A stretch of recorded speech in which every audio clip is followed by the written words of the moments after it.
today I want to talk about something, and I have named it Your Last Breath. So, can you imagine your last day on this planet?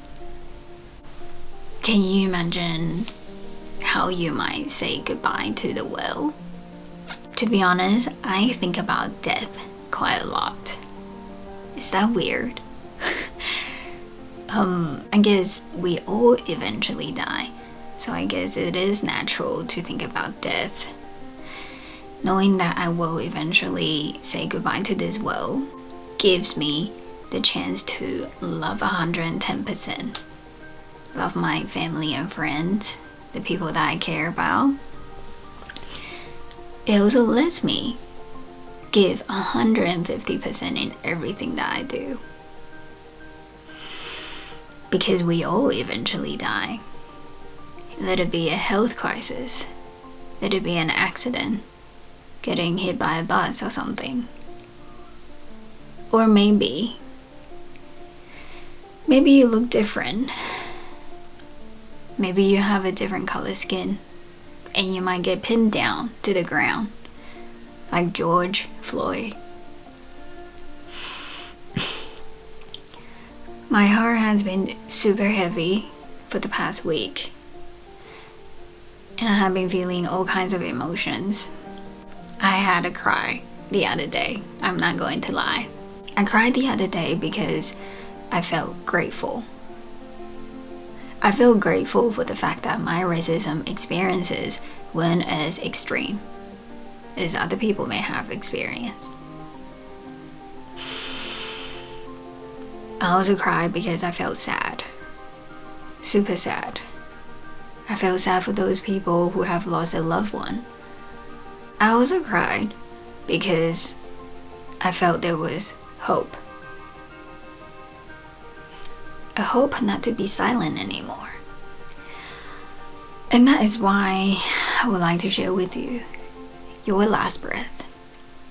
I remember when I first came to Australia about 11 years ago. I was 17 and it was one afternoon. I was walking home.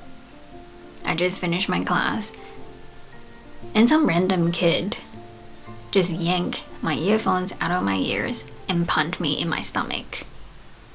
I was super shocked. I remember that day so clearly. I was living in Brisbane CBD, walking on Albert Street towards Charlotte Street. And then, all of a sudden, this random kid yanked my earphones out and punched me in my stomach. And when I turned around, this Aboriginal girl was looking at me with her ponytail, and then she smiled at me. I was so confused, and then she walked away. So then I walked on right home, thinking to myself, what just happened? What was that? What was that? I don't know. And I also remember back when I was working in a restaurant. So I was walking towards a table with 3 gentlemen. And I went over to them and I asked them, are you guys ready to order? And the eldest man amongst those 3, he looked as if he was in his maybe 60s or whatever. He looked at me and then looked at the menu and then looked at me again and said, you would have to speak English so I can understand you. Thankfully, I have trained myself not to take shit personally. I know that whenever people are doing that, it is something that they need to work on. So I replied back calmly and said, would you like me to get you another waitress? And then he looked at me again, and then looked at the menu, and then looked at me again and said, oh no, you would just need to speak really, really slowly so I can understand you. That didn't bother me that much, honestly. What kind of bothered me was the two other men that were sitting there looked as if they were in their 30s. They were giggling as if what he said was funny. That kind of bothered me. But I didn't let it bother me too much, so I replied back and said, "It seems like you guys are not ready to order. I will come back when you are." But I never went back to the table. I actually went to my colleague then, Madison. Thank you very much, if you're listening. I went to her and told her what happened and told her that I won't go back to that table because I don't want to make them feel uncomfortable and I don't want to feel uncomfortable myself. She was so sweet. She went and told my manager then, Adam. Hi Adam, if you're listening, thank you as well. So Madison went and told Adam, and Adam was so sweet. He came out not long after, and then he asked me, "Where are they? Are you okay?" Let me ask him to leave the restaurant. Super supportive. How amazing is he? He's also a very supportive friend. Thank you. I told him it's all good. No need to cause drama. I'm okay. But honestly, thank you, Madison and Adam.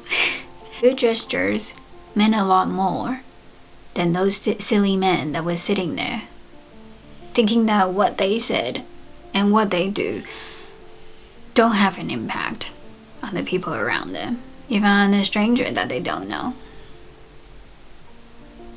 I have to be honest, I don't remember many experiences with racism or sexism or favoritism or whatever isms there are. I don't remember much of them. Because I know that whenever people are expressing those isms or expressing whatever they think it's right or wrong, that's on them. And I have a choice. I have a choice to either take it on, take it personally, or I have a choice to let it go. And I also have a choice to take it as an educational opportunity to educate myself, to improve myself, and also as an educational opportunity to share my story with those people.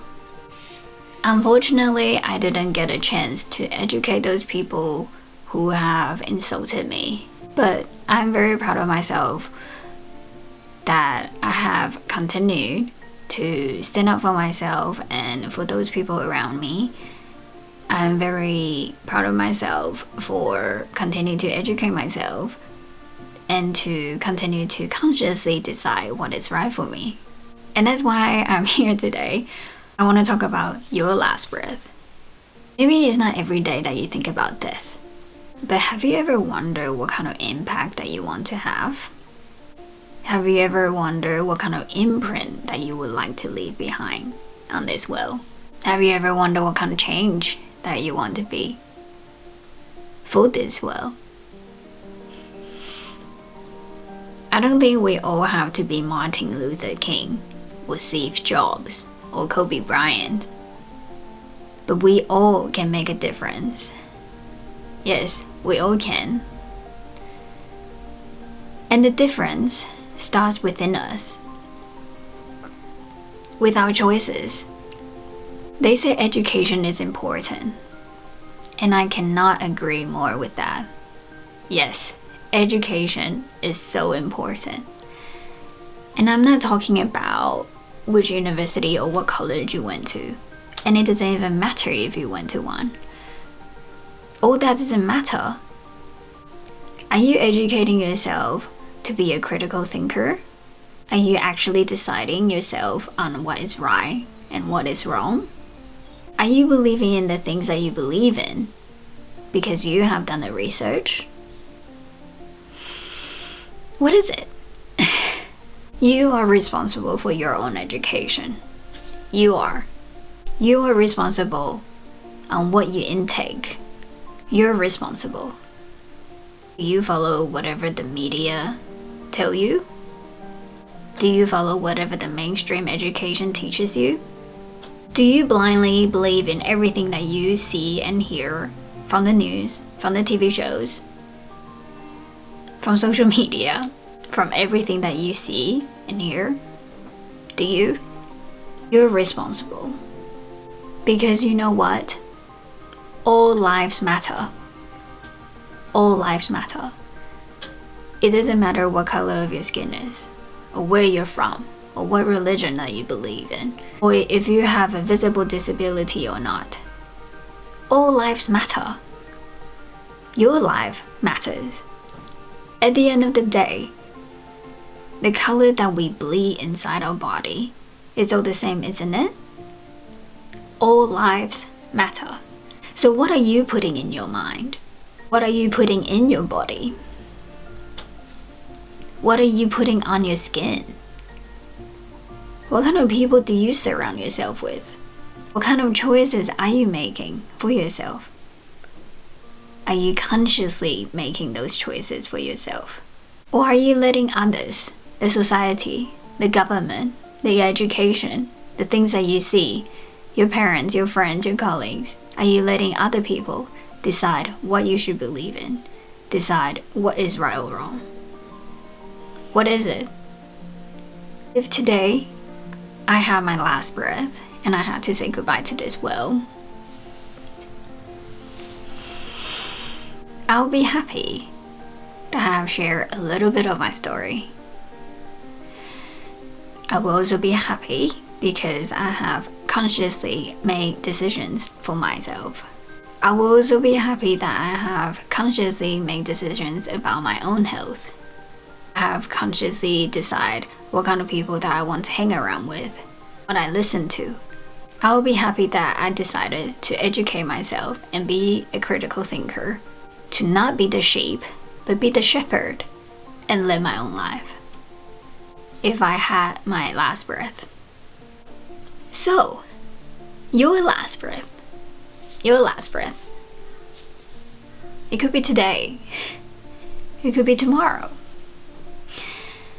It could be 5 or 10 years from now. I don't know. Think about what kind of impact do you want to leave behind. And knowing that you're responsible for your own life and also for the lives around you. You have a choice. You can make a difference. Yes, you can. Your last breath. If you're really interested to start thinking differently, I'm actually running a self-development course. You can email me or DM me if you're interested. Because I'm honestly super passionate to help people to start thinking differently, to start thinking for themselves, to consciously decide for themselves. Because we are responsible, because we can make a difference. You get a 5-day self-love course for free when you sign up, because I truly believe everything starts with ourselves. Thank you so much for listening. I hope that you will start making amazing changes that will make a difference in your life and the lives of others, and know that you have a choice and that you can make a difference, and that together we can make a difference. And make a difference for yourself and for those around you before your last breath.